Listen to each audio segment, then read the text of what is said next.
हाय दोस्तों, नमस्कार, good evening. और दोस्तों कैसे हो आप लोग? आशा करता हूँ आप लोग अच्छे होंगे। तो दोस्तों हम आज आपको कराएंगे काव्य सौंदर्य के तत्व, मतलब हिंदी व्याकरण। क्या कराएंगे? हिंदी व्याकरण, रस अलंकार एवं छंद। क्या बताएंगे? रस अलंकार एवं छंद। ठीक है दोस्तों। तो दोस्तों बिना देरी के हुए क्लास शुरू करता हूँ। इसीलिए दोस्तों आप जल्दी क्लास को, सेक्शन को लाइक एंड सब्सक्राइब, जो चैनल पर नए तो सब्सक्राइब कर लीजिएगा। ठीक है दोस्तों। और चैनल को लाइक कर दीजिएगा, शेयर कर दीजिएगा। ठीक है दोस्तों। तो हम कराते हैं रस अलंकार एवं छंद। क्या कराएंगे? रस एवं छंद, रस अलंकार एवं छंद। तो दोस्तों रस हास्य रस, करुण रस की परिभाषा, उदाहरण और पहचान बताएंगे। उदाहरण बताएंगे, पहचान बताएंगे। और दोस्तों छंद, छंद, छंद में क्या क्या कराएंगे? सोरठा कराएंगे, रोला कराएंगे, उसके लक्षण बताएंगे, उदाहरण पहचान कराएंगे। क्या कराएंगे? मतलब रोला की क्या पहचान होती है, सोरठा की क्या पहचान होती है, उसके उदाहरण क्या, उसके उदाहरण होते हैं, ये सब बताएंगे। ठीक है प्यारे दोस्तों। तो प्यारे दोस्तों सेक्शन को लाइक जरूर कर लीजिएगा, शेयर कर लीजिएगा, सब्सक्राइब कर लीजिएगा। ठीक है दोस्तों। तो दोस्तों हम करा रहे हैं आपको रस का, रस हास्य रस। हास्य रस का पहले ये बताइए कि हास्य रस का स्थायी भाव क्या होता है? हास्य रस का स्थायी भाव क्या होता है? तो हास्य रस का स्थायी भाव हास होता है। क्या होता है? हास्य रस का स्थायी भाव हास होता है। तो दोस्तों परिभाषा लिखिएगा, नोट करिएगा, कॉपी कलम जरूर ले लीजिएगा। ठीक है, नोट करिएगा। ऐसे आप बैठे बैठे देखते रहोगे तो उसमें कोई मजा, कोई टेस्ट नहीं आएगा, ना आपको याद रहेगा। आप एक बार कॉपी कलम पे रफ कर लेते हैं, रफ्कार कर लेते हैं तो 100% आपको एग्जाम में याद आ जाएगा। ठीक है दोस्तों। तो दोस्तों शुरू करता हूं। विकृत आकार, वेश एवं चेष्टाओं को देखकर हास नामक स्थायी भाव हास रस की उत्पत्ति करता है। मतलब किसी तुमने कोई चीज देखी, मतलब ये कलम देखा तो उसमें कोई चीज मतलब देखी तो उसमें हास नामक स्थायी भाव प्रकट होता है। हास मतलब हंसी आती है, वो प्रकट होता है तो उसे हास रस कहलाता है। क्या कहलाता है? हास्य रस कहलाता है। बहुत सिंपल सी परिभाषा है इसके। तो विकृत आकार, वेश, चेष्टाओं को देखकर, मतलब कोई वस्तु या किसी को देखकर हास नामक मतलब को हंसी महसूस होती है तो हास रस की, वहां पर हास रस की उत्पत्ति होती है। क्या होती है? हास रस की उत्पत्ति होती है।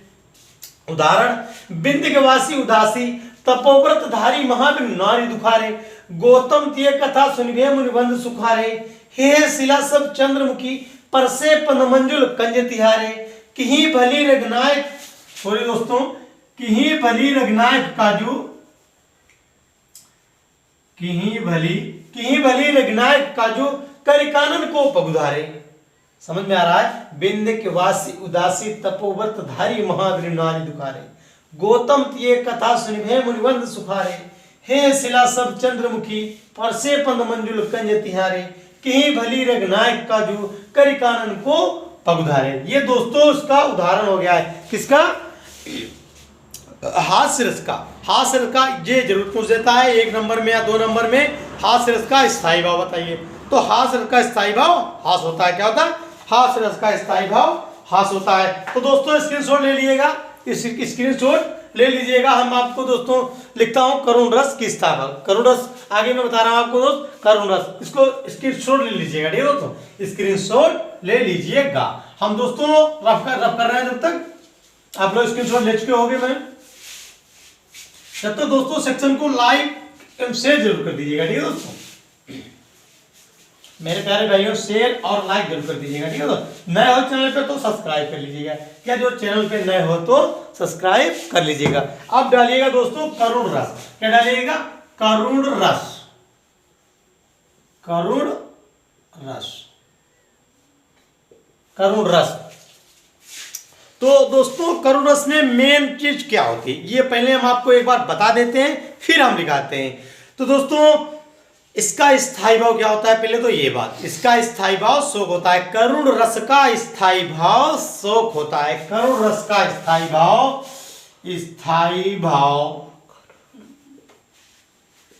स्थायी भाव क्या होता है? शोक होता है। क्या होता है? शोक होता है। स्थायी भाव शोक होता है। अब दोस्तों इसकी परिभाषा लिखिएगा। परिभाषा,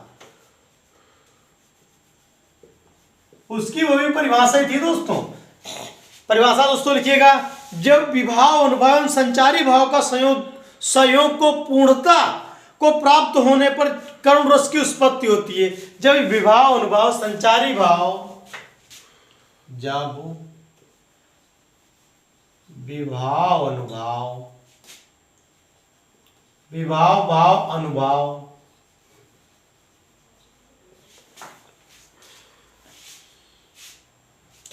और संचारी भाव, दोस्तों जो ये इसमें साफ साफ नहीं दिख रहा है तो अपने वीडियो की क्वालिटी बढ़ा लीजिएगा, अपने वीडियो की क्वालिटी बढ़ा लीजिएगा। भाव के संयोग को, भाव के संयोग को पूर्णता को प्राप्त होने पर, पूर्णता को प्राप्त होने पर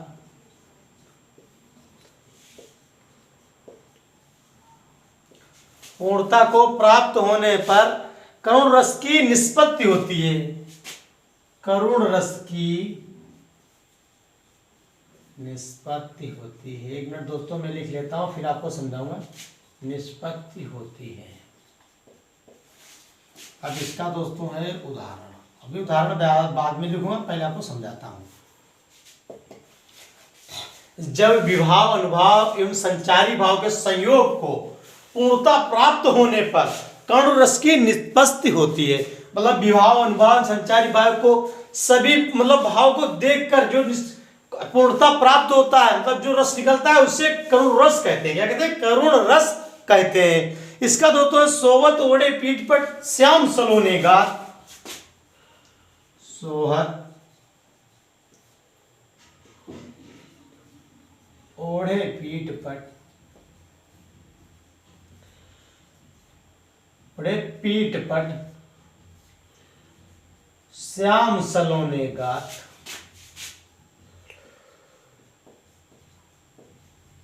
श्याम सलोने गात, मनोनीलमन सेल पर, मनोनीलमन सेल पर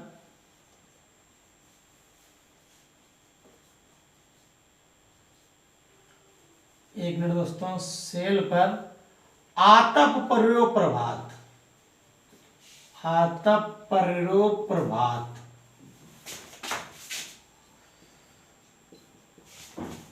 सोबत ओढ़े पीठ फट श्याम सलोने गात, मनोलीन सेल पर आतप प्रयोग प्रभात। दोस्तों इसमें स्थायी भाव शोक महसूस होता है। सोबत ओढ़े पीठ पर श्याम सलोने गात, मनोलीन मन सेल पर आता प्रयोग प्रभात। तो दोस्तों ये इसका उदाहरण है। ज्यादा इसका कुछ नहीं पूछते, या तो इसको एग्जामिनर कहता है ये उदाहरण किसका है, ये उदाहरण किसका है, या इसका उदाहरण पूछता है बिंदीवासी हास रस का पूछता है, और यह पूछता है इसका स्थायी भाव क्या है। इसलिए मतलब ये दो जरूर पूछ देगा, या इसका करुण रस का स्थायी भाव पूछ दे या हास रस का स्थायी भाव पूछ दे।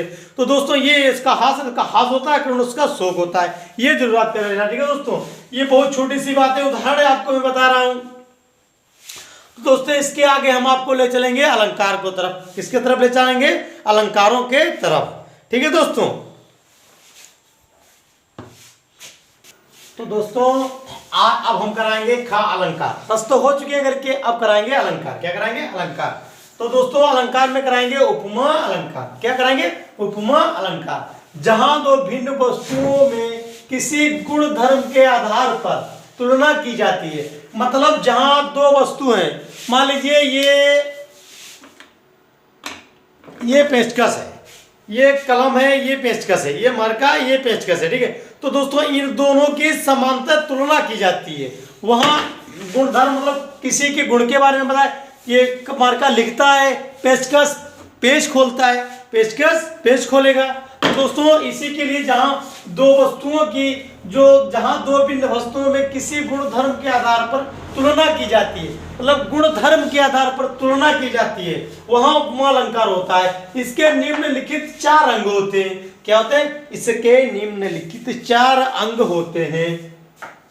कौन से होते हैं? उपमेय। उपमेय होते हैं जिसकी तुलना की जाती है, मतलब जिसकी तुलना की जाती है, मतलब मार्का की तुलना की जाती है। अच्छा, उपमा जिससे तुलना की जाती है, उपमान जिससे तुलना की जाती है, जिससे तुलना की जाती है। वाचक तुलना के शब्द सम सारी समान आदि हैं।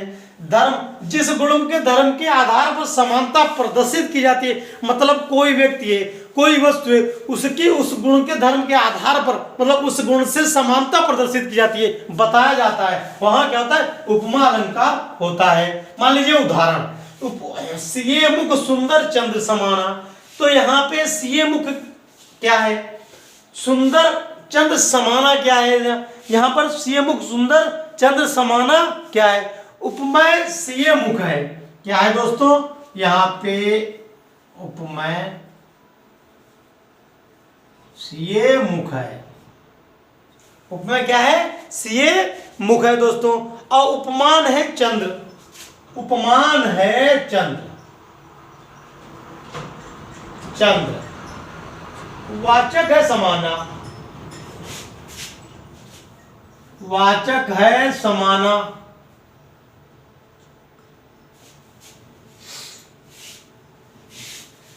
और धर्म है सुंदर,